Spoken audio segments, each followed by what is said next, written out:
Hello everyone and welcome back to my channel. If you're new here, welcome. So today I am working on a bluebonnet study. Forgive me for my voice. I have some allergy problems or a head cold. I'm not really sure which one it is. but today I'm working on some bluebonnets. This week I went out in the country on a wildflower drive to go look at the blooming wildflowers here in Texas, and we passed by tons of beautiful bluebonnets and different flowers that were blooming, and stopped to get some photos. And I was really inspired by how beautiful they were, and so I decided to paint some, and they pop up every year around this time, late March, early April.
The bluebonnets really capture Texas spring, because they bloom all over the central location of the state in central Texas, and they bloom in huge fields as far as the eye can see, and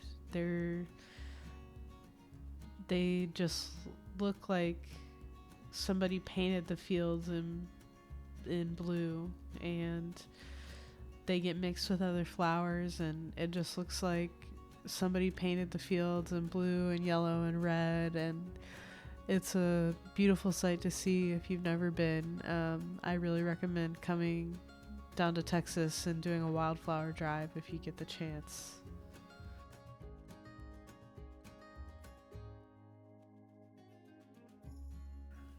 So here I'm just doing a study of a bluebonnet. I am not trying to get it exact because, as you can see, this bluebonnet is a little withered, and I kind of want to bring back to life this bluebonnet in my drawing. So I'm trying to give it some new life as I draw it and give it back some fullness. For me, when I do botanical art and botanical drawings, I don't try to get it exact, because sometimes you have to make aesthetic choices whenever you're doing these watercolors, or when you're doing botanical drawings or paintings.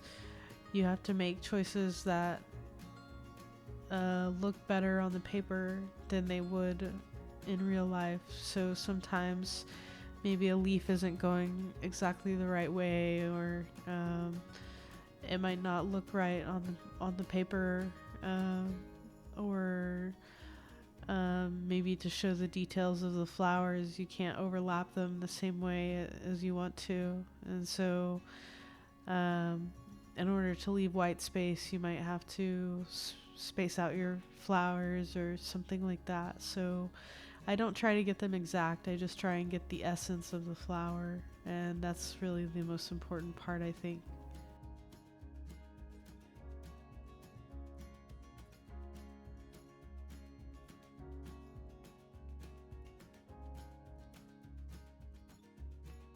Here I'm spacing out my flowers because they need time to dry um, as I'm drawing or as I'm painting them. They need time to dry in between painting the petals. So I'm spacing out each petal as I draw it, or as I paint it, I'm sorry.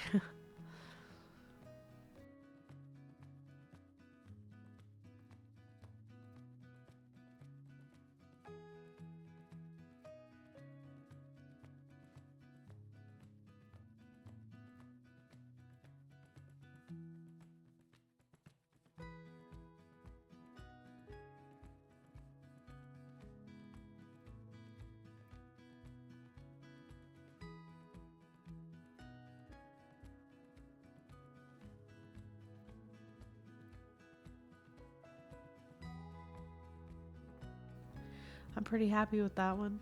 I think it came out very pretty. So I decided to do a little bunch of 3, a little bundle of blue bonnets for my next practice here. And overall, I'm pretty happy with how these came out. This was my first time in a long time painting blue bonnets, and I'm really happy with how they came out. I think it was really helpful having a live reference to paint from.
So funny enough, I always thought picking bluebonnets was illegal in Texas. At least that's always what I heard growing up. And apparently that's a myth. So I thought I was doing something illegal by picking this bluebonnet today. But I looked it up and it's not actually illegal to pick the bluebonnets. I felt really guilty though picking the bluebonnet. I think it's because in Texas they're very prized and you're taught to respect them, and they're almost like a sacred flower. It's the state flower, and I don't know, there's something just really special about the bluebonnet here, and so I felt really guilty picking one, even though I picked it for a good reason. I was gonna take it home and study it and do this flower study and put it in some water and let it live on my counter for a few days, and it was being put to good use, and I was gonna take photos of it, and I had a lot planned for this singular flower, but I felt really guilty about picking it, and I just think it's kind of funny how deeply rooted it is in our culture that we're taught to respect these flowers and respect wildflowers in general. And I think it's a good thing, but I think the main reason is if everybody picked a bluebonnet, there would be no bluebonnets left. And luckily, not everybody picks them, but I was one of the bad eggs that picked a bluebonnet today. So I don't know, food for thought, I guess.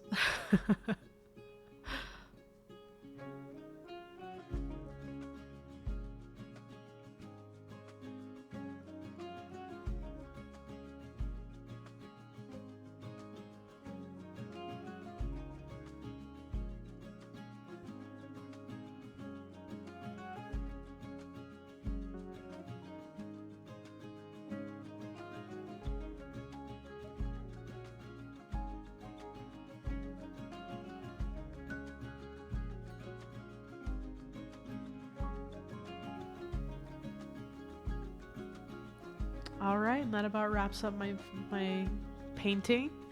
Thank you for watching my watercolor video. If you liked my video, please like and subscribe. And I will see you guys next time. Thanks again. Bye-bye.